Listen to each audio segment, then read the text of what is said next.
સુરતના ભાગળ બુંદેલા વાડ ખાતે આજે મળસ્કે ઘૂસેલો ચોર દાગીના અને રોકડ મોબાઈલ ચોરી 5 સભ્યોને બેડરૂમમાં પૂરી તેનો દરવાજો બંધ કરી મુખ્ય દરવાજો બહારથી બંધ કરી બારી વાટી ફરાર થઈ ગયો હતો.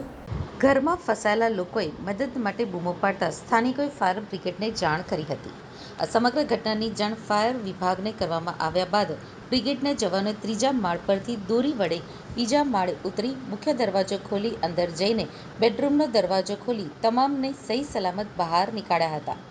ફાયર બ્રિગેડના સૂત્રો દ્વારા પ્રાપ્ત થતી વિગતો મુજબ આજે વહેલી સવારે ફાયર બ્રિગેડના કંટ્રોલ રૂમને કોલ મળ્યો હતો કે બુરહાનપુરી ભાગળ બુંદેલવાડ ખાતે આવેલ એક મકાનના બીજા માળે અંદર 5 લોકો ફસાયા છે. આથી ઘાંચી શેરી ફાયર સ્ટેશનથી ફાયર જવાનો ત્યાં જવા રવાના થયા હતા અને રેસ્ક્યુની કામગીરી હાથ ધરી હતી. ફાયર ઓફિસર મહેશ પટેલના જણાવ્યા મુજબ એક જ પરિવારના 5 સભ્યો જેમાં નજીમ શેખ, અજીમ શેખ, અફરોઝ શેખ, આબિદા બાનો, નસરુદ્દીન અને ઘરના બેડરૂમમાં તેઓ ફસાયેલા હતા. આથી ફાયરના જવાનોએ ત્રીજા માળ પરથી દોરી વડે બીજા માળે ઉતરી ઘરનો મુખ્ય દરવાજો ખોલ્યો હતો અને અંદર જઈને બેડરૂમનો દરવાજો ખોલી તમામને સહી સલામત બહાર નીકાળ્યા હતા.